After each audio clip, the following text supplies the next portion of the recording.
हुमायूं को भी क्या कह रहे हैं वो सुन लेते हैं। मंत्री बन के उनको भतीजा को इतना पावर छोड़ दिया, लोगों को इतना धोखाधड़ी किया, लोगों को साथ इतना पैसा लूटा।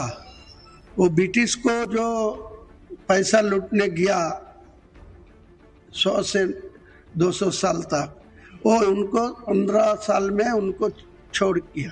अब तो आज का दिन में बंगाल का मानुष को बधाई दूंगा जो टीएमसी को लूटने वाला को अच्छा जवाब दे दिया।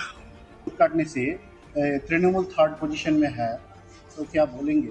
क्या बोलूंगी, मेरा हक है राजनीति करने का, ममता बनर्जी को हक है राजनीति करने का।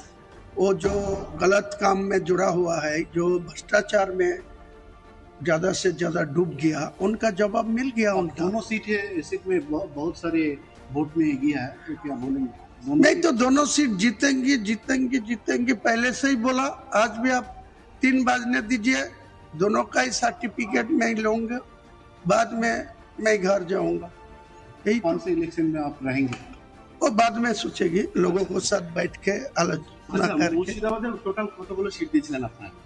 মুর্শিদাবাদে আচ্ছা, এখন আমি তো দুটো জিতছি, আরো কম বেশি খবর পাচ্ছি না, কেউ কেউ কন্টেস্টে আছে, কি হয় দেখুন।